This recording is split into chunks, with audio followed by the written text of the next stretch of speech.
नमस्कार, मेरा नाम है सुमित सिंह मेहता। हाजिर हूँ आपके सामने इलेक्ट्रोडायनेमिक्स से रिलेटेड एक और नया लेक्चर लेके। आज का हमारा है लेक्चर नंबर 131 और आज के इस लेक्चर का क्या टॉपिक रहने वाला है हमारे पास। हमारा टॉपिक है क्या, इलेक्ट्रोमैग्नेटिक वेव। इसमें भी हम क्या डिस्कस करेंगे, इलेक्ट्रोमैग्नेटिक वेव इन वैक्यूम के बारे में क्या करेंगे, डिस्कस करेंगे। जैसा कि आप सब लोग जानते हैं, सबसे पहले मैक्सवेल ने हमको बताया कि जब भी कोई चार्ज पार्टिकल एक्सेलरेट करता है तब वो इलेक्ट्रोमैग्नेटिक वेव क्या करता है, प्रोड्यूस करता है। यानी हमारे पास नेचर में इलेक्ट्रोमैग्नेटिक वेव हैं।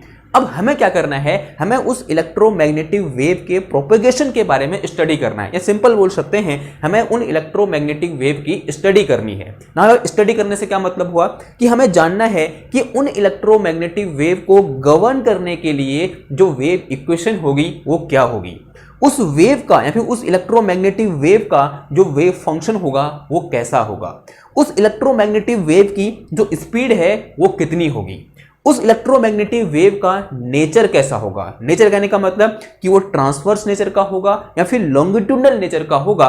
इन चीजों के बारे में हमें क्या करना है, अब डिस्कस करना है। और इसमें भी हम क्या लेके चलेंगे, एक सिंपलेस्ट केस लेके चलेंगे। और वो सिंपलेस्ट केस क्या होगा हमारे पास, क्या होता है सिंपलेस्ट केस, क्या होता है फिजिक्स में, वैक्यूम यानी फ्री स्पेस, जहां कुछ नहीं होता है वहां पर इलेक्ट्रोमैग्नेटिक वेव को दौड़ा दो। यानी इलेक्ट्रोमैग्नेटिक वेव इन वैक्यूम हम क्या करेंगे, डिस्कस करेंगे। जो क्या रहने वाला है हमारे पास, एक सिंपलेस्ट केस रहने वाला है। अगेन जब मैंने ये बोला कि electromagnetic wave in vacuum, again यहां पर क्या पढ़ेंगे कि वैक्यूम में इलेक्ट्रोमैग्नेटिक वेव की जो वेव इक्वेशन होती है वो क्या होती है, इसका वेव फंक्शन क्या होता है, इसकी स्पीड कितनी होती है, इसका नेचर कैसा होता है, ट्रांसवर्स नेचर होता है, लॉन्गिट्यूडनल नेचर होता है इन वैक्यूम। इसमें क्या करेंगे, इसके बारे में क्या करेंगे, हम डिस्कस करेंगे। ओके ना, हम सब जानते हैं कि जब भी हम इलेक्ट्रोमैग्नेटिक वेव की बात करते हैं यानी इलेक्ट्रोमैग्नेटिज्म की बात करते हैं तो पूरी इलेक्ट्रोमैग्नेटिज्म को हम 4 इक्वेशन से गवर्न कर सकते हैं। And these 4 equation are Maxwell equation. तो यहां पर हमें कहां से स्टार्ट करना पड़ेगा, मैक्सवेल इक्वेशन से ही क्या करना पड़ेगा, start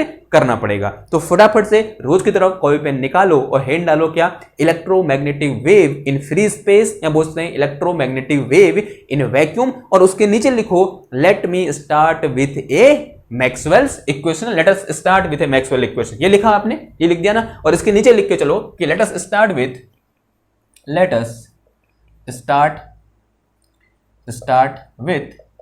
Maxwell equation. Maxwell equation को आपसे हम ME लिख देंगे, ठीक है, M.E मैक्सवेल इक्वेशन। देखो पहली इक्वेशन क्या होती है, आप सब लोग जानते हैं Maxwell's first equation is divergence of D is equal to कितना होता है, रो फ्री के बराबर होता है नहीं होता है, divergence of D equal to rho free.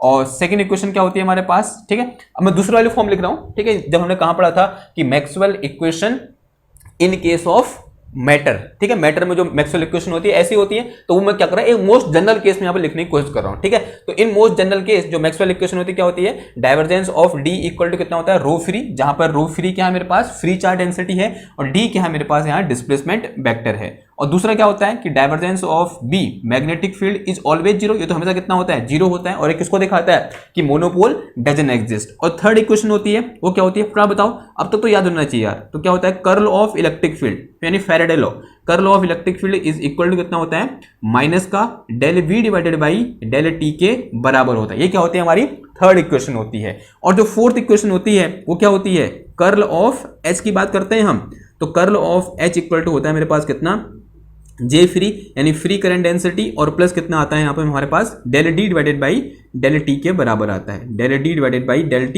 And we have these 4 Maxwell equation in most general case. लेकिन हमें देखना किसके लिए है, वैक्यूम के लिए देखना है। अब लिखो नीचे, या फिर इससे पहले एक और चीज होती है यहाँ पर देखो, अगर मैं मटेरियल की बात करूं तो यहाँ पर जो हमारे पास जो D होगा, जो D इक्वल टू होता है एंड, ऐसे करके लिखना, and this D is equal to कितना होता है, कोई बताएगा मेरे को, D इक्वल टू कितना होता है, D इक्वल टू होता है हमारे पास क्या, एप्सिलॉन इनटू E के बराबर होता है। जहां पर एप्सिलॉन क्या है, this is permittivity of material या परमिटिविटी ऑफ मीडियम है, ठीक है। और E क्या है यहाँ पर, इलेक्ट्रिक फील्ड है। एक चीज और होती है जो हमारे पास H होता है, H किस तरह होता है बताओ, this H is equal to होता है मेरे पास कितना, B divided by mu naught, या फिर B इक्वल टू होता है मेरे पास कितना, this magnetic field B is equal to mu into H के बराबर होता है नहीं होता है। यहां म्यू क्या है, अगेन परमिएबिलिटी ऑफ मीडियम है, और H क्या है मेरे पास, फील्ड H है, और B क्या है मेरे पास, मैग्नेटिक फील्ड है। ओके, ये भी मैग्नेटिक फील्ड, ये भी मैग्नेटिक, बट दोनों में क्या होता है, अंतर होता है। ये अंतर क्या होता है हमने पढ़ा हुआ है। एक चीज और हमने पढ़ी है क्या, ओम्स लॉ हम सब ने पढ़ा है। अकॉर्डिंग टू ओम्स लॉ कि this J is equal to कितना होता है, सिग्मा इंटू ई के बराबर होता है नहीं होता है, वेयर सिग्मा इज कंडक्टिविटी, जहां सिग्मा क्या है हमारी कंडक्टिविटी है, J क्या है मेरे पास करंट डेंसिटी है और E क्या है मेरा इलेक्ट्रिक फील्ड है, ये चीज भी क्या होती है वहां पर प्रेजेंस होती है। ठीक है, ये बात क्लियर हुई। नाउ अब बात करते हैं किसके लिए, इन वैक्यूम, यहां पूछते हैं फॉर फ्री स्पेस। देखो फ्री स्पेस की कंडीशन देखो पहले, तो नाउ फॉर फ्री स्पेस ऐसा करके लिखो, now for free space. Now free space में मैक्सवेल इक्वेशन किस तरीके से मॉडिफाई हो जाएंगी, तो उससे पहले क्या समझना पड़ेगा, फ्री स्पेस यानी वैक्यूम की जो कंडीशन होती है, वहां पर जो पैरामीटर होते हैं वो क्या होते हैं, फ्री स्पेस यानी नथिंग, वहां पर कुछ है ही नहीं। अगर कुछ है ही नहीं वहां पर तो चार्ज रो इक्वल टू कितना हो जाएगा, जीरो, यानी रो फ्री कितना होगा वहां पर, जीरो के बराबर होगा नहीं होगा। तो फॉर फ्री स्पेस जो रो फ्री होता है कितना होता है, जीरो होता है। अगर रो ही जीरो है तो ऑटोमेटिकली जो हमारा जे हो जाएगा वो भी कितना हो जाएगा, जीरो हो जाएगा, होगा नहीं होगा, आंसर है हाँ जी होगा। जे जीरो है इसका मतलब सिग्मा है वो भी कितना हो जाएगा हमारा, जीरो हो जाएगा, यानी सिग्मा यानी कंडक्टिविटी भी कितनी हो जाएगी हमारी, जीरो हो जाएगी। और क्या होता है, हम सब जानते हैं फॉर फ्री स्पेस जो एप्सिलॉन होता है किसका होता है, एप्सिलॉन नॉट के बराबर होता है। Here epsilon not is permittivity of free space, जिसकी वैल्यू कितनी होती है 8.85 10 टू द पावर -12 न्यूटन, यहाँ पे कूलम स्क्वायर पर न्यूटन मीटर स्क्वायर ऐसी कुछ यूनिट होती है।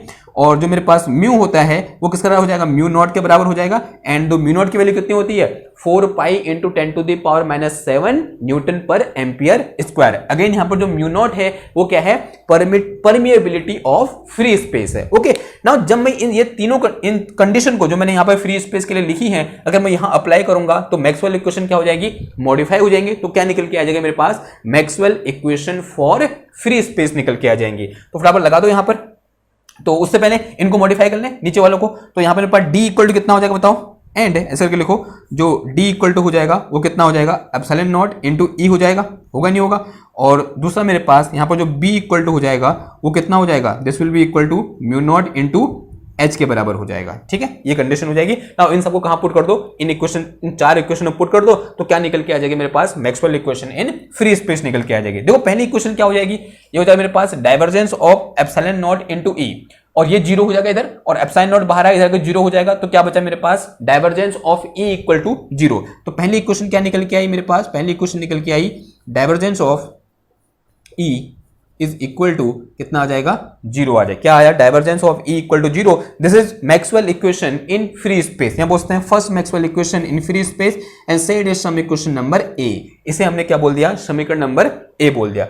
उस तरीके से सेकेंड इक्वेशन में देखो, बी की जो कितना पुट कर सकते हैं हम mu naught into H put कर सकते हैं। म्यू नॉट बाहर आएगा इधर आगे जीरो हो जाएगा, तो मेरे पास जो सेकेंड इक्वेशन हो जाएगी वो कितनी हो जाएगी मेरे पास, divergence of H is equal to कितना हो जाएगा, ये जीरो हो जाएगा। And say it is some equation number B, इसे क्या बोल दो, समीकरण नंबर बी बोल दो। तो इन फ्री स्पेस जो मेरे पास सेकंड मैक्सवेल इक्वेशन है वो क्या है मेरे पास, ये है divergence of H equal to zero है। अब बात करते हैं किसकी, थर्ड मैक्सवेल इक्वेशन की। तो थर्ड मैक्सवेल इक्वेशन क्या हो जाएगी मेरे पास, that is curl of E and this curl of E is equal to, यहां पर जो बी है उसको क्या पुट करता हूं, mu naught into H put कर सकता हूं। म्यू नॉट है कांस्टेंट है, इस टाइम डिफरेंशिएशन से बाहर आ जाएगा तो मेरे पास कितना बचेगा, दिस इज माइनस का म्यू नॉट, और अंदर कितना बच जाएगा, ये del H divided by del T.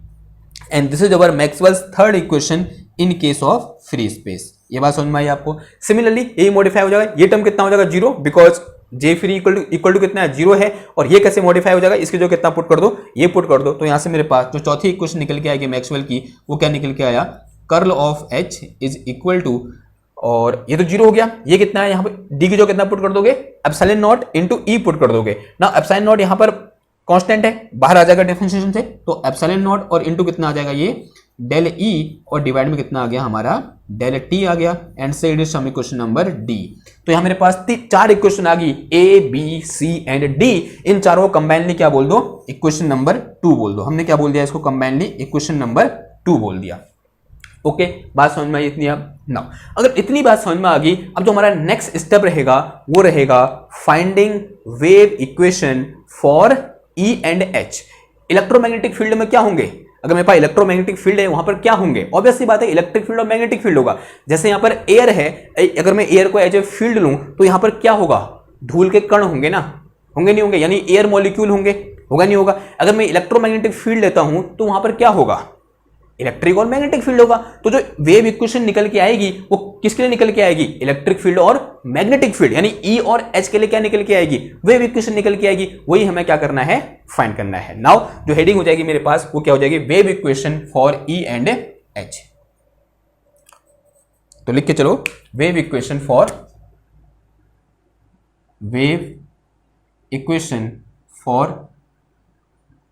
E and H, E for electric field, H for magnetic field. Okay, ये बात क्लियर हुई। उसे मिटा दूं मैं उधर की बातें, क्योंकि टॉपिक का नाम तो हमें याद है ही। कोई भूल गया क्या पढ़ रहे हैं, इतनी जल्दी भूल गए। तो wave equation for E and H, सबसे पहले एक एक करके देखते हैं। पहले ई के लिए निकालते हैं, फिर से निकाल देंगे एच के लिए निकाल देंगे। तो एट फर्स्ट किसके लिए देखो, ई के लिए देखो। किसके लिए देखो, for E, for electric field ई। देखो कैसे निकालोगे कहां हो, इनकी हेल्प से निकलेगा, मैक्सवेल इक्वेशन की हेल्प से निकलेगा। कहां हो, ई कहां दिख रहा है आपको, ई दिख रहा है मेरे को कहां, इस इक्वेशन में। किसमें, इक्वेशन नंबर 2C में। देखो नाउ फ्रॉम इक्वेशन 2C, ठीक है, मैं छोटा छोटा लिख रहा हूं क्योंकि बहुत लंबी लंबी कैलकुलेशन यहां पर होने वाली है, तो छोटा छोटा लिखने में फायदा रहेगा। और कहीं पर नहीं भी दिख रहा है तो मैं मुंह से बोल रहा हूं तो हिसाब किताब बराबर हो जाता है, ठीक है। तो from equation 2C we have, from equation 2C we have what we have, curl of E is equal to, मेरे पास कितना है, माइनस का म्यू नॉट, और अंदर कितना है मेरे पास, del H divided by del T है। ओके, ये मेरे पास इक्वेशन नंबर 2C है। नाउ अब कुछ मैथमेटिकल स्टेप मुझे अपनाने पड़ेंगे। तो फर्स्ट जो मैथमेटिकल स्टेप यहां मैं अपनाने जा रहा हूं या फिर लगाने जा रहा हूं या फिर मैथमेटिकल ऑपरेशन करने जा रहा हूं, मैं क्या कर रहा हूं, दोनों ओर का कर्ल ले रहा हूं, या टेकिंग कर्ल बोथ साइड। क्या कर रहा हूं, taking curl both side. Okay, ऐसा हम कर सकते हैं, आंसर है हाँ जी कर सकते हैं। तो यानी कहने का मतलब ये है, मैं ये करना चाह रहा हूं, curl of E is equal to कितना आ गया, ये माइनस का म्यू नॉट तो कांस्टेंट है, कर्ल से बाहर आ जाएगा, और अंदर कितना बच जाएगा, डेल बाय डेल टी, और कर्ल ऑफ कितना आ जाएगा, एच आ जाएगा। ठीक है, कर्ल ऑफ कर्ल करो या पहले टाइम के समय डेरिवेटिव करो, कोई फर्क नहीं पड़ेगा, यानी इन दोनों का हम इंटरचेंज कर सकते हैं। मैंने पहले टाइम का डेरिवेटिव बाहर ले लिया और कर्ल पहले करते, तो कर्ल ऑफ क्या आ गया, ये एच आ गया यहां पर। ओके, नाउ जैसे मुझे यहां पर कर्ल ऑफ एच दिखा, मेरा ध्यान कहां जाना चाहिए, इक्वेशन नंबर 2D में जाना चाहिए। क्यों, कर्ल ऑफ एच की वैल्यू कितनी है, epsilon not into del partial E divided by partial T है। तो यहां से मेरे पास कितना आ गया, देखो this is curl of E is equal to minus का mu not and partial divided by partial T, और अंदर कितना बच गया, ये आ गया मेरे पास mu not into partial E divided by partial T, sorry epsilon not into partial E divide में कितना आ गया, ये पार्शियल टी आ गया। ठीक है, now again this epsilon not is constant, we know that, and it will be come out from the differentiation. तो what we get curl of E. अभी मैं लेफ्ट हैंड साइड को ऐसे रहने देना चाह रहा हूं, और अगर किसी ने वेक्टर एनालिसिस पढ़ा हुआ है उसको समझ में आ गया होगा कि यहां मुझे कौन सा फॉर्मूला लगाना है, वो मैंने वहां पर आपको इंडिकेट भी किया था कि ये मैक्सवेल इक्वेशन में क्या होगा, यूज होगा।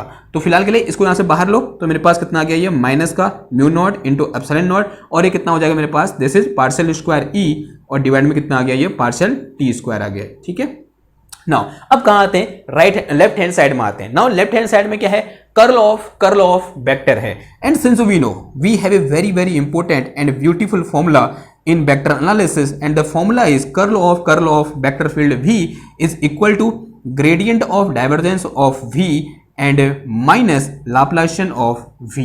If you do not remember this formula, it's not my problem, it's your problem, because मैंने वहां पर आपको अवेयर किया था कि आप इसको पढ़ें, इसको याद रखें, या फिर कहीं पर चिपका दे अपने, जहां पर आप बैठते हैं, स्टडी आपके टेबल है, टेबल के ठीक सामने चिपका दे कि भाई कर्ल ऑफ वेक्टर कितना होता है, gradient of divergence minus gradient of divergence of vector minus Laplacian of vector के बराबर होता है। ठीक है, ये बात समझ में आई। तो एक काम करो, यहां पर ई की जो कितना है, सिंपल वी है, सॉरी वी की जो कितना है, ई है, तो ये क्या हो जाएगा, राइट हैंड साइड ऐसे मॉडिफाई हो जाएगा, तो ये कितने निकल जाएगा मेरे पास, this is gradient of divergence of E is minus का लाप्लासियन ऑफ कितना आ जाएगा, ई आ जाएगा, and this will be equal to minus का mu not epsilon not into ये आ गया मेरे पास कितना, पार्शियल स्क्वायर ई डिवाइड में कितना आ गया, ये पार्शियल टी स्क्वायर आ गया ना। अब यहां पर देखो, नाउ ये क्या है मेरे पास, डाइवर्जेंस ऑफ ई है। Now come to equation 2A। Now from equation 2A divergence of E equal to कितना है, 0 है, तो this term will goes to 0।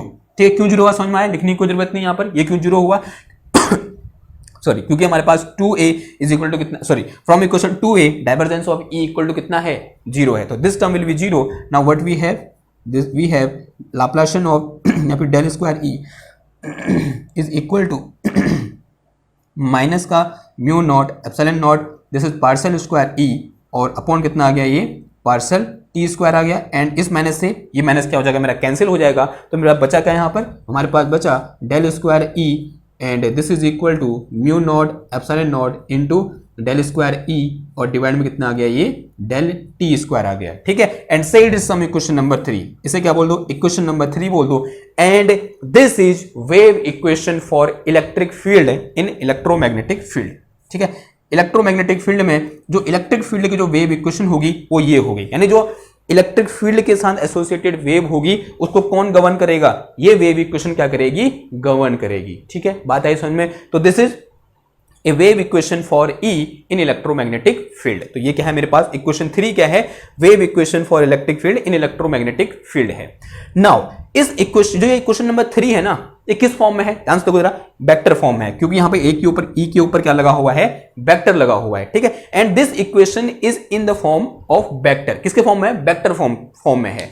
And if we see it closely then we will find that कि this equation 3 contain 3 more equation. Actual में यहां पर 3 equation है इसके अंदर, अगर आप ध्यान से अगर देख पा रहे हो, मैं दिखाता हूं कैसे।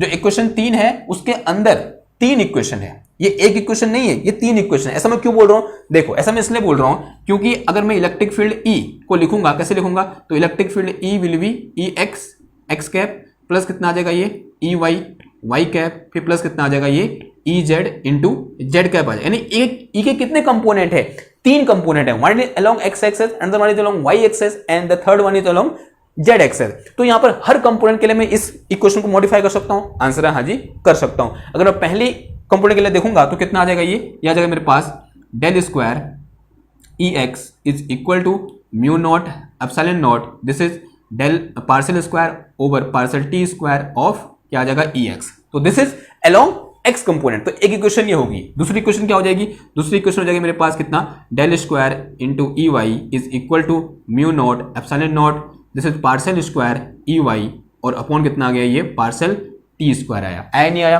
और थर्ड इक्वेशन क्या हो जाएगी मेरे पास, थर्ड इक्वेशन हो जाएगी this is del square E Z is equal to mu not epsilon naught into partial square E Z और अपॉन कितना आ गया, पार्शियल टी स्क्वायर आ गया। So we have 3 equation inside this equation 3, ये बात समझ में आई। एंड कंबाइनली से देम इक्वेशन नंबर 4, इन तीनों क्या बोल दो, इक्वेशन नंबर क्या बोल दो, 4 बोल दो। ठीक है, नाउ अब इक्वेशन 4 और इक्वेशन 3 में क्या अंतर है, जो इक्वेशन नंबर 4 है ना उसमें जो हर इक्वेशन है वो स्केलर फॉर्म में है। देखो कोई वेक्टर दिख रहा है उधर, नहीं दिख रहा है, लेकिन जो इक्वेशन नंबर 3 है वो किस, ये किस फॉर्म में है, स्केलर फॉर्म, सही बोला मैंने, ये किस फॉर्म में है, स्केलर फॉर्म में, ये बोला था ना, यही बोला था। ये किस फॉर्म में है, स्केलर फॉर्म में है, और ये किस फॉर्म में है, वेक्टर फॉर्म में है। ठीक है, ये दोनों में क्या है, अंतर है। और ऑब्वियसली बात है, स्केलर जब चीज आती है तो कैलकुलेट करना क्या रहता है, आसान रहता है, उसके साथ डील करना आसान रहता है। तो इन इक्वेशन के साथ डील करना आसान रहेगा in compare to this equation, और वो आगे आप देखो वो भी। ठीक है, नाउ अब एक चीज और, एक स्टेप आगे बढ़े।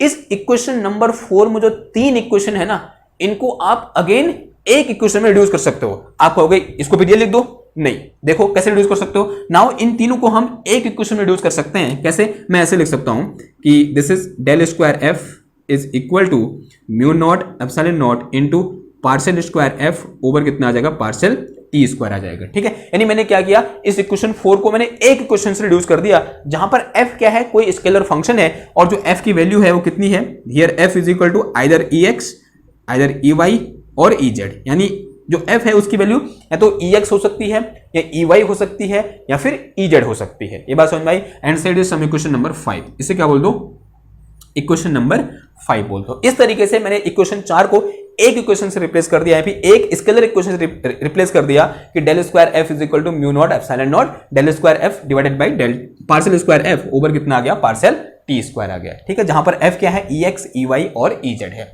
तो ये क्या निकल गया हमारे पास, wave equation for electric field निकल के आ गया ना। अब बारी किसकी है, मैग्नेटिक फील्ड h की। नाउ फॉर h, तो सेकंड क्या हो जाएगा मेरे पास, फॉर h फील्ड के लिए देखो, मैग्नेटिक फील्ड h के लिए देखो, देखो क्या होता है मैग्नेटिक फील्ड एच के लिए वेव इक्वेशन क्या होगी, कहां से निकालोगे, जैसे ही इलेक्ट्रिक फील्ड के लिए किया था सेम उसी तरीके सिमिलरली किसके लिए कर दो, एच के लिए कर दो, लेकिन अभी किस इक्वेशन की सहायता लो, इस इक्वेशन नंबर 2D की सहायता लो। Now from equation 2D we have from equation 2D, देखो इक्वेशन 2D मेरे पास क्या है, इक्वेशन 2D है मेरे पास curl of H is equal to minus का है नहीं प्लस का है, this is epsilon not and partial E divide में कितना है मेरे पास पार्शियल T है। नाउ जैसे मैंने यहां पर कर लिया सेम इसी तरीके से यहां भी क्या लो कर ले लो, टेकिंग कर्ल बोथ साइड लिख के चलेंगे, क्या लिखेंगे, टेकिंग कर्ल बोथ साइड, दोनों ओर क्या लेने पर,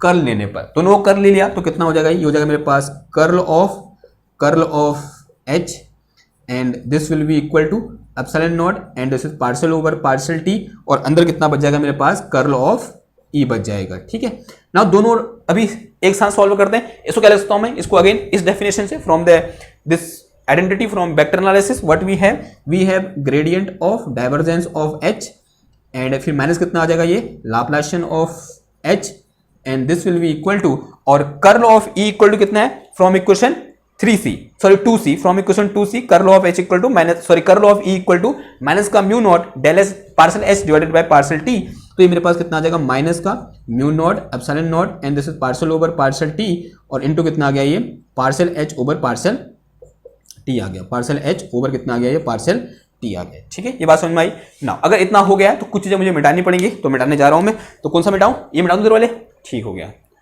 मिटा दूं, देखो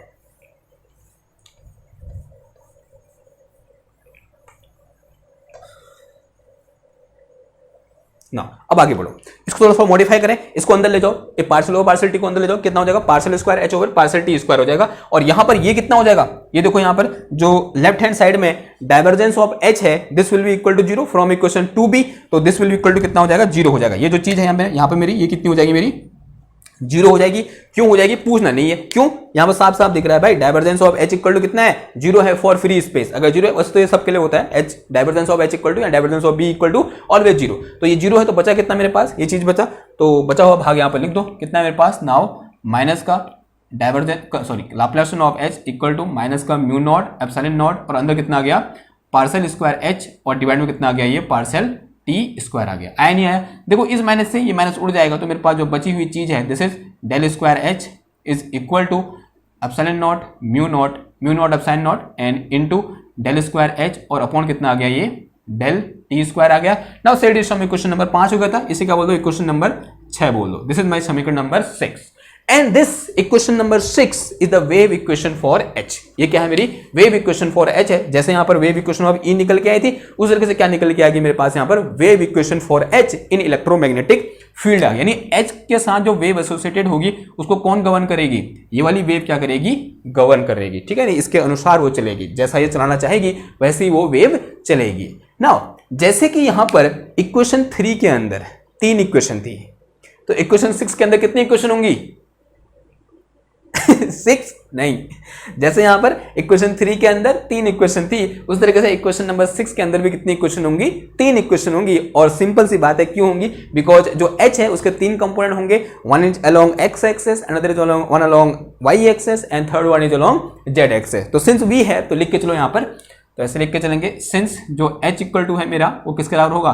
this is Hx x cap plus Hy y cap फिर प्लस कितना आ जाएगा Hz z कैप, तो इसका मतलब इसके अंदर कितनी इक्वेशन है 3 इक्वेशन है, तो तीनों लिख दो, कितना पहली इक्वेशन क्या हो जाएगी partial square Hx del square Hx is equal to mu not epsilon not this is del square H and divided by कितना आया डेल T स्क्वायर और दूसरी इक्वेशन क्या आ जाएगी दिस इज पार्शियल स्क्वायर ये x होगा, ठीक है, और ये वेक्टर नहीं आएगा, क्या आ जाएगी this is Hy this is equal to mu not epsilon not this is del square और ये कितना आ गया मेरे पास Hy और पार्शियल T स्क्वायर, ठीक है, इसको कभी कभी डेल बोल दे रहा हूँ, ठीक, क्योंकि वो हैबिचुअल हो गए हैं डेल बोलने का, लेकिन बोलते हैं कि इसको पार्शियल बोलते हैं, हाँ, और फिर कितना आ जाएगा ये del square Hz is equal to mu not epsilon not this is partial square Hz और डिवाइड में कितना आ गया पार्शियल T स्क्वायर आ गया and combinedly all 3 equation will be equal to equation number 7। इन तीनों क्या बोल दो कंबाइनली इक्वेशन नंबर 7 बोल। तो इक्वेशन 6 के अंदर भी कितनी इक्वेशन है,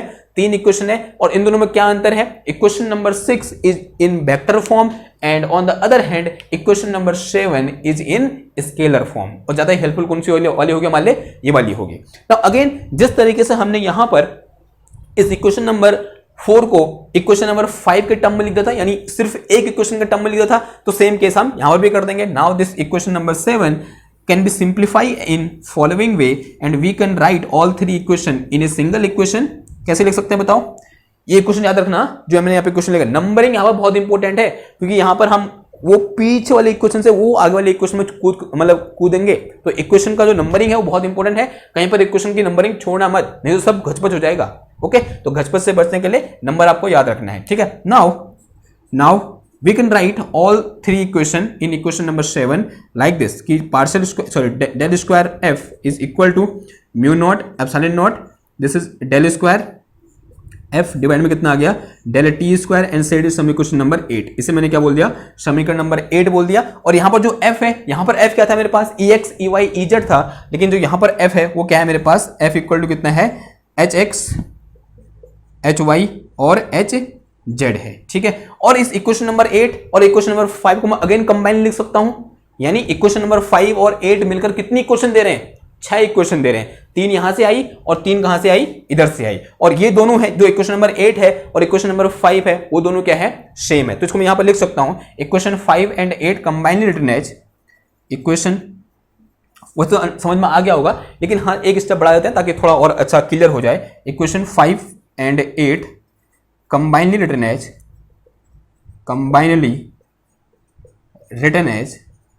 कैसे लिख सकते हैं, अगेन इन दो सेम इक्वेशन, तो यही उतार दो, कितना आ जाएगा ये, del square F is equal to mu not epsilon not, this is partial square F, और डिवाइड में कितना आ गया, ये पार्शियल टी स्क्वायर आ गया, and said is some equation number 9 and here F is equal to, F की value क्या हो जाएगी मेरे पास यहाँ पर, ये आइदर ई एक्स होगा या ई वाई होगा या ई जेड होगा या क्या होगा, एच एक्स होगा या एच वाई होगा या फिर एच जेड होगा, ठीक है। यानी ये इक्वेशन 9 के अंदर कितनी इक्वेशन है, 6 इक्वेशन है, ठीक है, E X E Y E Z और H X H Y H Z के लिए, ठीक है। तो इक्वेशन 9 को हम क्या करेंगे, अभी थोड़ी देर बाद यूज करेंगे, तो इसलिए मैंने यहां पर ऐसे लिख दिया। तो इतनी सारी जो ऊपर इक्वेशन लिखी हैं, इन इक्वेशन को छोड़कर मैं सिर्फ एक इक्वेशन नंबर 9 लिखूंगा और उसके नीचे मैं ऐसा कुछ लिख दूंगा, तो वो भी किसको रिप्रेजेंट करेगी, wave equation in electromagnetic field को क्या करेगी, रिप्रेजेंट करेगी। आई बात समझ में, ठीक है। अगर इतनी बात समझ में आई, अब थोड़ा सा इस एक स्टेप आगे बढ़ते हैं। अब हमने वेव इक्वेशन लिख दी, अब हमें ये बताना है उस वेव की स्पीड क्या होगी, जो वेव उस इलेक्ट्रोमैग्नेटिक फील्ड में प्रोपेगेट कर रही है, उस प्रोपेगेशन की स्पीड कितनी होगी। तो नेक्स्ट हेडिंग लिखो, स्पीड ऑफ प्रोपेगेशन। ओके, ये मिटा दूं मैं, ये मिटा दूं, ठीक, स्क्रीनशॉट ले लो फटाफट, ले लिया, आगे बढ़ते हैं। हेडिंग डालो क्या, speed of propagation.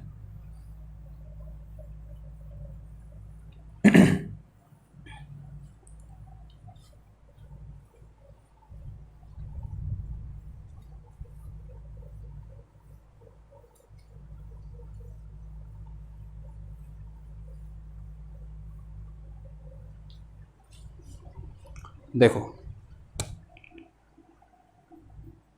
Speed of propagation या फिर स्पीड ऑफ इलेक्ट्रोमैग्नेटिक वेव, देखो, since we know wave equation हमारे पास क्या है, सिंस वेव इक्वेशन अभी हमने निकाली, क्या है मेरे पास, अगर मैं ये वाला लिखूं, ठीक है, इसको लिखते हैं, तो this will be equal to partial square F is equal to mu not epsilon not and this is del square f is equal to mu naught epsilon naught, this is partial square f over partial t square, and here f equal to क्या है मेरे पास, जो f है वो क्या है, e x e y e z and h x h y h z है या नहीं है, ठीक है। now since in general wave equation is याद आ रहा है कुछ पिछली वाली कहानियां, मतलब एक दो लेक्चर पहले की कहानी है, हमने पढ़ा था कि इन जनरल जो वेव इक्वेशन होती है वो क्या होती है, वो होती है मेरे पास del square F is equal to 1 by V square, this is partial square F divided by partial T square के बराबर होता है, where F is wave function, जहां एफ क्या है हमारा वेव फंक्शन होता है, ठीक। And now on comparing both on comparing both equation, यानी कि जनरल इक्वेशन और जो इलेक्ट्रोमैग्नेटिक वेव की जो इक्वेशन है उन दोनों को कंपेयर करो। On comparing we get what we get, देखो ये मेरे पास क्या है, डेल स्क्वायर एफ, ठीक, यहाँ क्या है, del square F divided partial square F divided by partial T square, यहाँ भी कितना है, partial square F over partial T square, यहाँ कितना है, 1 बाई वी स्क्वायर, यहाँ मेरे पास क्या है, mu naught into epsilon naught. इसका मतलब क्या हुआ कि 1 by V square is equal to mu naught into epsilon naught. ठीक है, ये बात समझ में, जहां म्यू नॉट क्या है, permeability of free space, epsilon not क्या है मेरे पास, परमिटिविटी ऑफ फ्री स्पेस।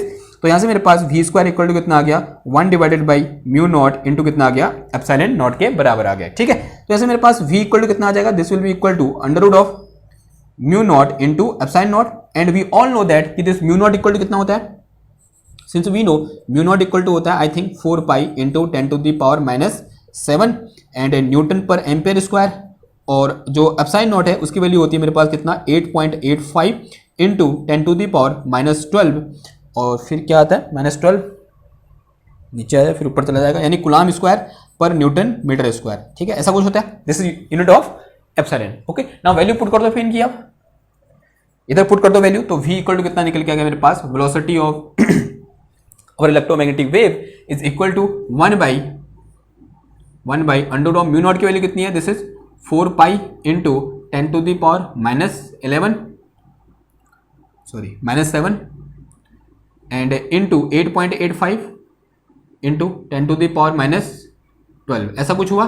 और जिसकी यूनिट इन सबको कैलकुलेट करोगे, जो यूनिट निकल के आएगी, द यूनिट किसकी निकल आएगी, वेलोसिटी की, और वेलोसिटी यूनिट कितनी होती है, मीटर पर सेकंड, कितनी होती है, मीटर पर सेकंड। ओके, आप कैलकुलेट करके भी देख सकते हो, आप वैसे भी अनुमान लगा सकते हो, यहां वेलोसिटी है तो वहां भी क्या आएगा, मीटर पर सेकंड ही आएगा। नाउ अब यहां पर जो बात आती है इसका कैलकुलेशन, बहुत इंपॉर्टेंट यहां पर रिजल्ट निकल के आता है, एक बहुत अच्छी क्वांटिटी और जानी पहचानी क्वांटिटी निकल के आती है कि this v is equal to, इसको सॉल्व भी कर सकते हो आप या फिर सीधे याद भी कर सकते हो। इस पूरे को सॉल्व करने के बाद, यानी रूट निकालने के बाद और फिर डिवाइड करने के बाद जो आंसर निकल के आता है वो आंसर होता है 3 into 10 to the power 8 metre per second, and this value is speed of light. 3 into 10 to the power 8 metre per second क्या है, स्पीड ऑफ लाइट है। यानी इलेक्ट्रोमैग्नेटिक वेव जो होती है वो किस स्पीड से मूव करती है, लाइट के स्पीड से क्या करती है, प्रोपेगेट करती है या फिर मूव करती है, which is very very important, you have to star here.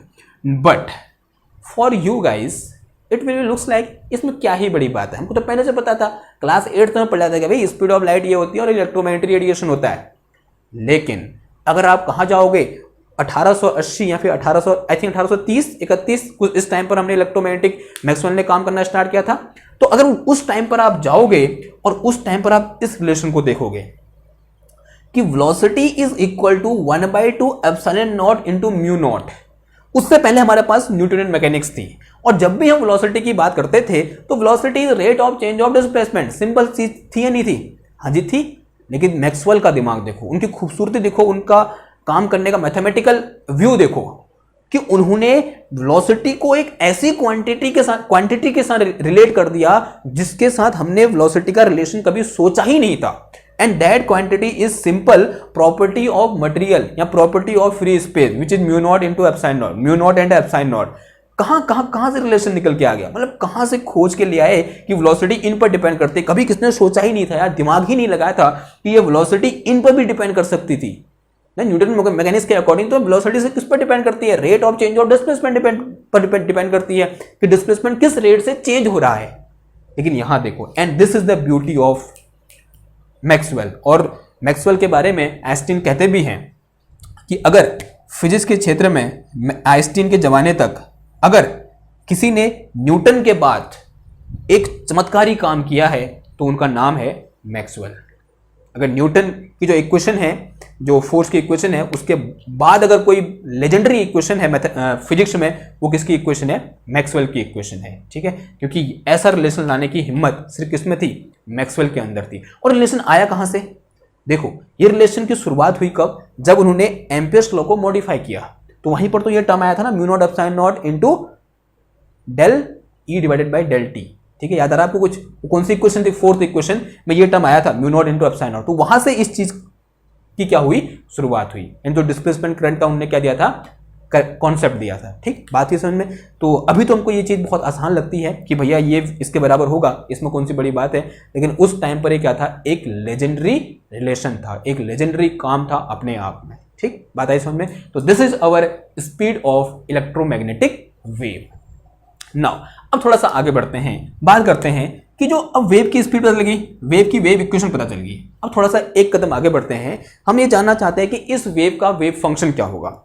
Wave का वेव फंक्शन जानने का मतलब क्या हुआ कि जो वेव इक्वेशन हमने निकाल रखी है उनका सॉल्यूशन क्या होगा। बिकॉज अगर कोई फंक्शन वेव का वेव फंक्शन है, यानी कोई मैथमेटिकल फंक्शन है और वो उस वेव का वेव फंक्शन है, ऐसा वो बोल रहा है कि मैं हूं इसका वेव फंक्शन, उसने क्या करना चाहिए, जो वेव इक्वेशन है उसको सेटिस्फाई करना चाहिए। यानी हमको सिंपल क्या करना है, जो वेव इक्वेशन अभी हमने इक्वेशन नंबर 3 और इक्वेशन नंबर 6 हमने जो निकाली है उनका सॉल्यूशन चाहिए हमको। या बोल सकते हैं इस इक्वेशन का सॉल्यूशन चाहिए, जो इक्वेशन नंबर 9 लिखी है इसका सॉल्यूशन चाहिए, या फिर इक्वेशन 8 का सॉल्यूशन चाहिए, या बोलते हैं इक्वेशन नंबर 6 का सॉल्यूशन। ये सारी इक्वेशन सेम ही तो है, एक ही वैरायटी की तो है। या मुझे क्या चाहिए, इक्वेशन नंबर इस 6 का सॉल्यूशन चाहिए। या बोल सकता हूं मैं, मुझे इक्वेशन नंबर जो 3 थी उसका सॉल्यूशन है, मुझे याद है। ठीक है, आप लोग देख लेना अपना अपना, आपने कौन सी इक्वेशन लिखी है वहां पर भी डिपेंड करता है। मैंने इक्वेशन नंबर 3 लिखी थी तो मैं इक्वेशन नंबर 3 बोल रहा हूं, तभी मैंने कहा था ऑर्डरिंग यहां पर मैटर करेगी। आई होप आपने वो मेंटेन किया होगा। नाउ तो इसे लिख के चलो, now solution of equation number 6 and equation number 3। Now let us find solution of equation 3 and 6। ठीक है, जो इक्वेशन नंबर 3 है और इक्वेशन नंबर 6 है उसका क्या करते हैं, सॉल्यूशन फाइंड करते हैं। यानी मुझे क्या चाहिए, वेव फंक्शन चाहिए। यानी इसका मतलब क्या हुआ, नाउ वी वांट, और इसको ये यही बोलता हूं मैं, we want wave function of E and H. जो ई और एच का वेव फंक्शन होगा वो क्या होगा, वो मैं निकालना चाह रहा हूं। उनका सॉल्यूशन करने का मतलब ही वही हुआ। आई बात समझ। नाउ अब देखो, तो सिंस वी हैव, ऐसे लिख के चलो यहां पर, सिंस वी हैव, जो इक्वेशन नंबर 3 क्या थी मेरे पास, अगर थोड़ा बहुत आपको याद है, this is del square E is equal to, अब एक चीज और, यहां पर जो मैं क्या लिख रहा था, म्यू नॉट एप्सिलॉन नॉट लिख रहा था, इसको जो क्या लिख सकता हूं मैं, वी स्क्वायर यानी सी स्क्वायर लिख सकता हूं। एंड इसको ऐसे लिख देना यहां पर, दिस इज इक्वल टू, तो सी, तो सी इक्वल टू कितना आ जाएगा, 1/√ of mu naught into epsilon naught. तो अगर मैं इसको मॉडिफाई करूं, इस इक्वेशन नंबर 6 को मॉडिफाई करूं, इसकी जगह, इस पूरी की जगह क्या लिख सकता हूं, 1/c² लिख सकता हूं। तो यहां मैं क्या लिख दूंगा, 1/c², और ये मेरे पास कितना आ जाएगा, डेल एच डिवाइड में, sorry del E divided by del T आ जाएगा, del square E divided by del T square. This is equation number 3। ठीक, ये बात समझ में आ रही है आपको। थोड़ा सा मैंने यहाँ पे क्या कर दिया, मॉडिफाई कर दिया, यानी म्यू नॉट एप्सिलॉन नॉट को जगह रख दिया, 1/c² रख दिया, लिख सकता हूं मैं ऐसा, आंसर हाँ जी लिख सकता हूं। ठीक, एंड जो दूसरी इक्वेशन है वो मेरे पास क्या है, this is del square H is equal to 1/c², this is partial square H, और अपॉन में कितना आ जाएगा, ये पार्शियल टी स्क्वायर आ गया है। ठीक है, नाउ इन दोनों का सॉल्यूशन निकालना है। नाउ सॉल्यूशन निकालना है, ये क्या है, 3 डायमेंशन में है, लेकिन मैं क्या चाह रहा हूं, एक सिंपलेस्ट केस लेके चल रहा हूं। And the simplest case is कि we want to solution of these 2 equation for a monochromatic plane electromagnetic wave. तो ऐसे लिख के चलो यहां पर, कैसी वेव, मोनोक्रोमेटिक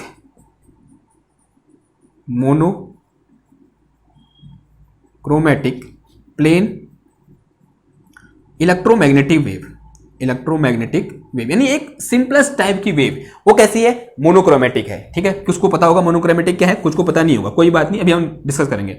दूसरा क्या है, वो प्लेन वेव है, प्लेन इलेक्ट्रोमैग्नेटिक वेव है। ठीक है, तो इन दोनों को डिस्कस करेंगे कि प्लेन इलेक्ट्रोमैग्नेटिक वेव क्या हुआ और मोनोक्रोमेटिक वेव क्या हुआ, फिर इस टाइप की वेव के लिए इनका सॉल्यूशन क्या कर देंगे, फाइंड कर देंगे। ठीक है, ये एक सिंपलेस्ट केस हो सकता है। नाउ हिंट डालो, क्या मोनोक्रोमेटिक वेव क्या होता है, बताओ, जिसको पता है जल्दी बताओ, जिसको पता नहीं है वो सोचो। मतलब यहां देखो, ध्यान दो, मोनोक्रोमेटिक वेव क्या होती है, मोनोक्रोमेटिक, मोनो मतलब सिंगल, यानी ऐसी वेव जिसमें सिर्फ एक कलर होता है, या फिर ऐसी वेव जो सिंगल फ्रीक्वेंसी की होती है। A single frequency wave is called monochromatic wave, single frequency wave या सिंगल कलर्ड वेव भी बोल सकते हैं, सिंगल फ्रीक्वेंसी वेव या single frequency electromagnetic wave is called monochromatic wave. It mean, जैसे विजुअल लाइट में कितने कलर होते हैं, 7, तो या तो वो रेड हो सकती है या ब्लू या वॉयलेट या इंडिगो, सब कलर एक साथ हम नहीं लेंगे। यहाँ हम सिर्फ एक कलर की बात करेंगे, यानी मोनोक्रोमेटिक। अगर हम सिर्फ रेड की बात कर सकते हैं, सिर्फ ब्लू की ही बात कर सकते हैं, ये बात है समझ में, या इंडिगो की बात कर सकते हैं, या ग्रीन की ही बात कर सकते हैं। ठीक है, ओके, ये बात समझ में आई आपको? ग्रीन होता है उसमें यहाँ पे येलो की ही बात कर सकते हैं, जो भी है। ठीक है, सिंगल फ्रीक्वेंसी वेव। आप भी कह रहे होगे कि कैसा इंसान है, ग्रीन होता है नहीं पूछ रहा है, होता है ग्रीन। ठीक है, हरा बस बैनी आ फिनाला विप ग्योर, जी फॉर ग्रे हो जाता ना, नहीं होता ग्रे। देखो अगला, देखो, चलो छोड़ो यार, कौन लगा रहे, दिमाग से हट गया मेरे। अगला देखो, प्लेन वेव। प्लेन वेव क्या होती है? प्लेन वेव, प्लेन वेव वो वेव होती है जो सिर्फ एक कोऑर्डिनेट पर डिपेंड करती है, या फिर एक कार्टेशियन कोऑर्डिनेट पर डिपेंड कर रही है। यानी कहने का मतलब ये है कि या तो वो एक्स डायरेक्शन में मूव कर रही है, या वाई डायरेक्शन में, या जेड डायरेक्शन में। या बोलते हैं वो या तो सिर्फ एक्स पर डिपेंड कर रही है, या जेड पर डिपेंड कर रही है, या फिर वाई पर डिपेंड कर रही है। तो प्लेन वेव का मतलब क्या हुआ? Wave which depend upon only one coordinate, which depends upon only one coordinate, जो सिर्फ एक कोऑर्डिनेट पर डिपेंड करती है, उसी को हम क्या बोलते हैं? प्लेन वेव बोलते हैं। बोल सकते हैं कि मेरी प्लेन वेव अगर जेड डायरेक्शन में मूव कर रही है और किसी कोऑर्डिनेट पर डिपेंड नहीं कर रही है, वो सिर्फ वेव फंक्शन है, क्या है? सिर्फ जेड का फंक्शन है, तो उसे मैं क्या बोलूंगा? प्लेन वेव बोलूंगा। अगर वो सिर्फ और सिर्फ एक्स का फंक्शन है, तभी मैं उसे क्या बोलूंगा? एक प्लेन वेव बोलूंगा। अगर वो सिर्फ और सिर्फ वाई का कंपोनेंट है, तभी मैं उसे क्या बोलूंगा? एक प्लेन वेव बोलूंगा। ये बात समझ में आई आपको? प्लेन वेव का अर्थ समझ में आया? अगर प्लेन वेव का अर्थ समझ में आया, दोनों को कंबाइन कर दो तो क्या बन जाएगी? वो मोनोक्रोमेटिक प्लेन वेव बन जाएगी। यानी वो कैसी है? सिंगल कलर की है या फिर सिंगल फ्रीक्वेंसी की है, और सिर्फ एक कोऑर्डिनेट पे क्या कर रही है? डिपेंड कर रही है। इस टाइप की वेव हमारे पास है ना। अब इस टाइप की वेव के लिए जो इक्वेशन नंबर 3 और 6 का सॉल्यूशन हो जाएगा, वो क्या हो जाएगा? या फिर ऐसे अज्यूम करके चलो कि let us assume our monochromatic plane wave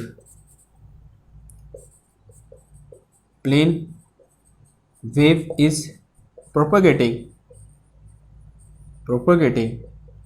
only in z direction, only in z direction, and independent from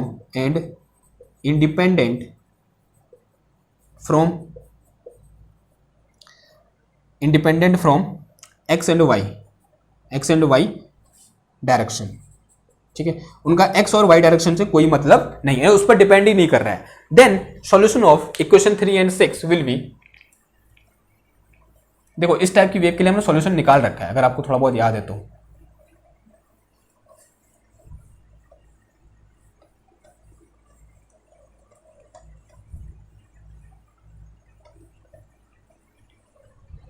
then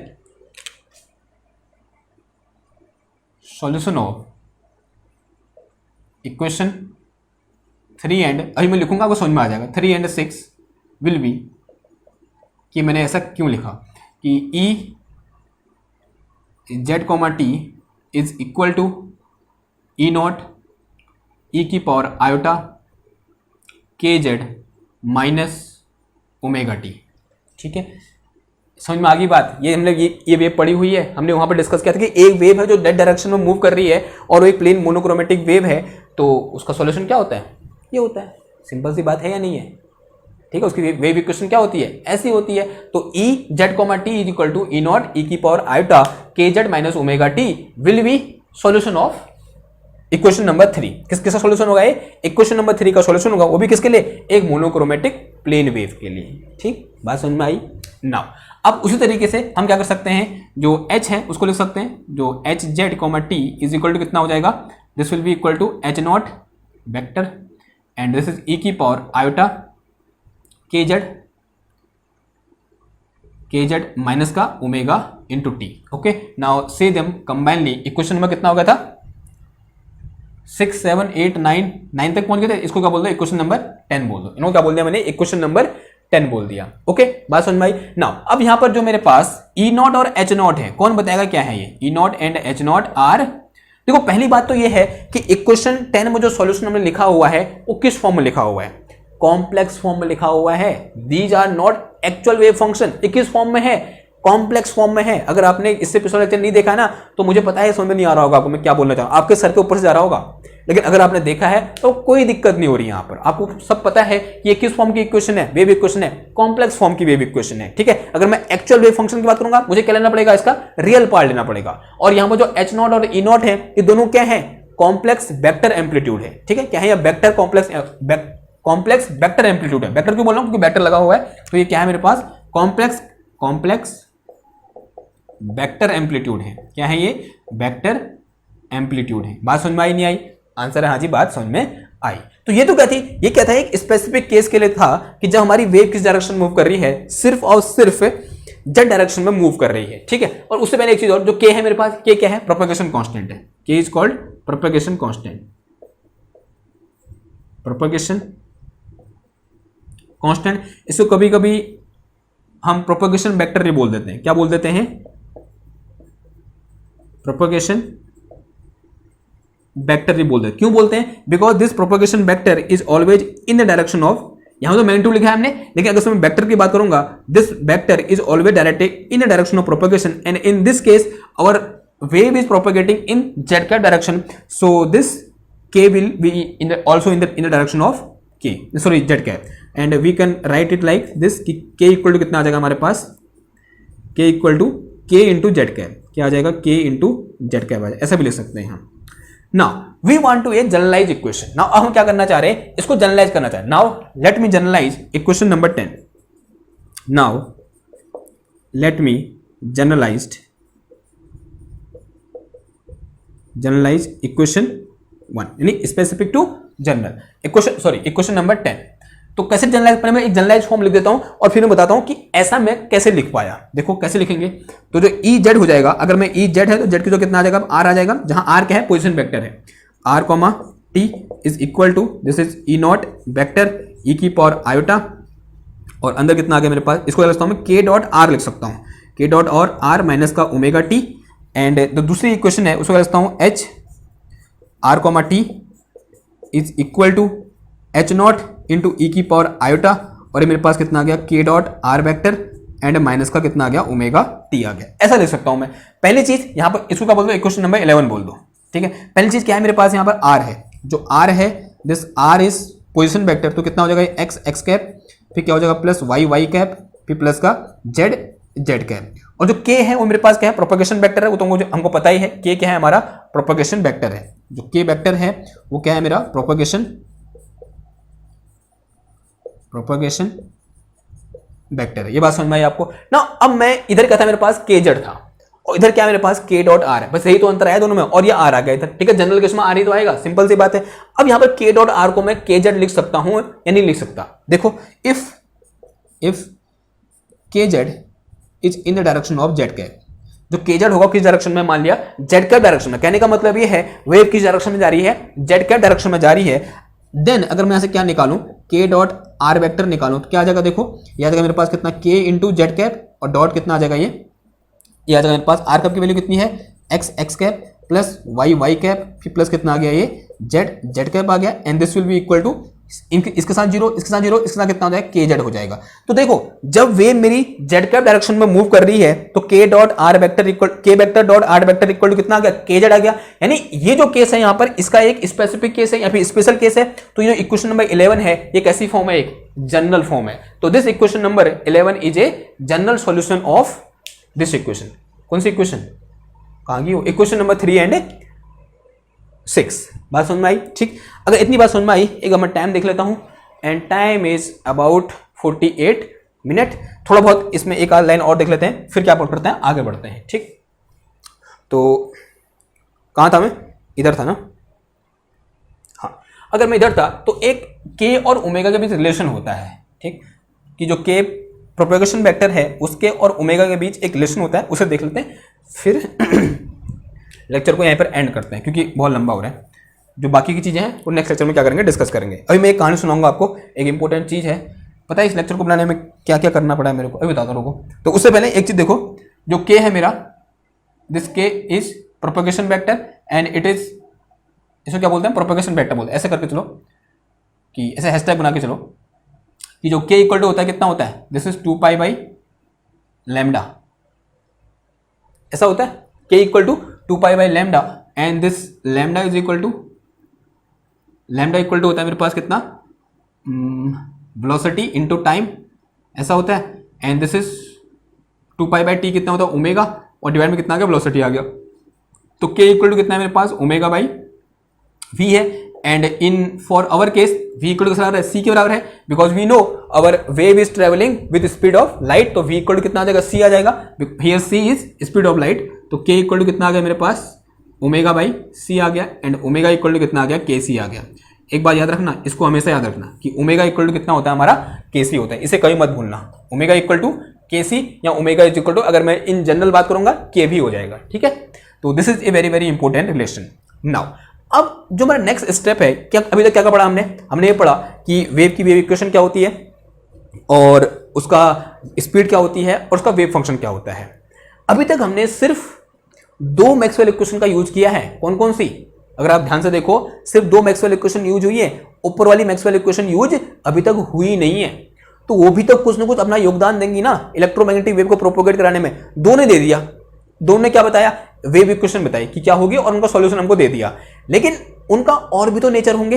और जो बाकी बचे हुए नेचर है ना, वो जो ऊपर की 2 इक्वेशन है, यानी divergence of E equal to 0 और divergence of H equal to 0, वहां से क्या आती है, एक इंपॉर्टेंट प्रॉपर्टी निकल के आती है, या फिर एक important nature of electromagnetic radiation निकल के आता है, and that is transverse nature of electromagnetic radiation. कि जो इलेक्ट्रोमैग्नेटिक रेडिएशन होता है ना, वो किस नेचर का होता है, ट्रांसवर्स नेचर का होता है। कहने का मतलब ये है, वेव 2 टाइप की होती है, एक लॉन्गिट्यूडनल और दूसरा होता है ट्रांसवर्स। लॉन्गिट्यूडनल में क्या होता है, जो वाइब्रेशन ऑफ मीडियम होते हैं वो ऐसे होते हैं, यानी इन द डायरेक्शन ऑफ प्रोपेगेशन होते हैं। और ट्रांसवर्स में क्या होता है, जो वाइब्रेशन ऑफ मीडियम होते हैं वो कैसे होते हैं, perpendicular to the direction of propagation होते हैं ना। अगर मैं अभी किस मीडियम में हूं, मैं किस मीडियम में हूं, इलेक्ट्रोमैग्नेटिक फील्ड में हूं, यानी मीडियम क्या है मेरा, इलेक्ट्रोमैग्नेटिक फील्ड है। जब मैं वायु में अगर मैं कुछ बोल रहा हूं, वेव आगे जा रही है, तो किसके कण वाइब्रेट करते हैं, एयर के कण वाइब्रेट करते हैं। और जब इलेक्ट्रोमैग्नेटिक वेव की बात करूंगा तो वहां पर क्या वाइब्रेट कर रहे होंगे, इलेक्ट्रिक फील्ड और मैग्नेटिक फील्ड वाइब्रेट कर रहे होंगे, नहीं कर रहे होंगे, आंसर आज कर रहे होंगे। तो जो इलेक्ट्रोमैग्नेटिक फील्ड का जो वाइब्रेशन होता है वो हमेशा कैसे होता है, normal to the direction of propagation होता है। और ये जो प्रूफ है वो कहां से निकल के आएगा, हमारा जो मैक्सवेल की जो पहली 2 इक्वेशन है, for a free medium that is divergence of E equal to 0 and divergence of H equal to 0, वहां से निकल के आएगा। ठीक है, बात है इसमें, वो हम क्या करेंगे नेक्स्ट लेक्चर में डील करेंगे। फिर उसके बाद एक और लेक्चर बनेगा, वो किस पर होगा कि इसकी एनर्जी कितनी होती है इलेक्ट्रोमैग्नेटिक रेडिएशन की इन फ्री स्पेस। ठीक है, और फिर इससे बहुत सारे 3 या 4 क्वेश्चन करेंगे जो बहुत इंपॉर्टेंट क्वेश्चन होंगे। स्टैंडर्ड बुक से हम क्या लेंगे, क्वेश्चन लेंगे। ठीक, तो पेशेंस बनाए रखिए, क्योंकि पेशेंस का खेल है, पेशेंस का खेल है। अगर आपका पेशेंस नहीं है तो फिर आप इतनी बड़ी बड़ी थ्योरीज, इतने बड़े बड़े डेरिवेशन आप नहीं कर सकते। ठीक है, एक और पेशेंस से रिलेटेड कहानी ये है कि ये लेक्चर में एक्चुअल में इतना ही बड़ा लेक्चर, आई थिंक 50 अबव हो गया लेक्चर की लेंथ, और इतना ही बड़ा लेक्चर मैंने कल रिकॉर्ड कर दिया था। और जैसे ही मैं रिकॉर्ड करके यहाँ पर ऐसे धन्यवाद बोल के कैमरे के वहाँ पर गया, मैंने वो क्लिक किया यानी पॉज करने के लिए, सेव करने के लिए, वो वीडियो सेव हुई नहीं। रीजन क्या था कि कैमरा जो फोन का स्पेस है वो फुल हो गया था। और सच में अभी तो मैं जल्दी रिकॉर्ड कर रहा हूँ, अभी तो 9 बजे है रात के, कल मैं 12 बजे रिकॉर्ड कर रहा था रात को, फिर मैंने कल की ही नहीं। वो जब वैसा हुआ फिर ऐसा एकदम हताश हो गए वहाँ पर कि यार 1 घंटा बोला मैंने और ऐसा हो गया। ठीक है, लेकिन होता क्या है जब दोबारा बोलते हो थोड़ा सा इंप्रूवमेंट आता है बोलने में। एक शेर है ना उसका, गालिब का, कि रगों में दौड़ते फिरने के हम नहीं कायल, आंख से ही न टपका तो फिर लहू क्या है। तो थोड़ा बहुत मेहनत करने के बाद जब काम निकल के आता है वो अच्छा ही होता है, यानी अगर पेशेंस होगा तभी आप कर पाओगे। ठीक, कि गालिब कहते हैं कि हर एक बात पे कहते हो कि तुम, हर एक बात पे कहते हो तुम कि तू क्या है, तुम ही बताओ ये अंदाज गुफ्तगू क्या है। जला है जिस्म जहाँ दिल भी जल गया होगा, जला है जिस्म जहाँ दिल भी जल गया होगा, कुरेदते हो जो अब खाक जुस्तजू क्या है। फिर कहते हैं रगों में दौड़ते फिरने के हम नहीं कायल, रगों में दौड़ते फिरने के हम नहीं कायल, आँख से ही न टपका तो फिर लहू क्या है। ठीक है, तो पसीना बहाने के बाद और पसीने में आपका खून जब मिलता है तो तब जाके कुछ चीज़ें बनती है, उसकी खुशी ही कुछ और होती है। ठीक, तो इस लेक्चर को यहाँ पर ख़त्म करते हैं और नेक्स्ट लेक्चर में यहीं से हम स्टार्ट करेंगे। इसको मिटाऊंगा नहीं, चलो मिटा दूंगा, जो भी है जो भी होगा देखा जाएगा, फिर हम क्या करेंगे आगे बढ़ेंगे। ओके, तो मिलते हैं आपसे नेक्स्ट क्लास में एक और नई टॉपिक के साथ। तो पहले थैंक यू, धन्यवाद, बाय बाय।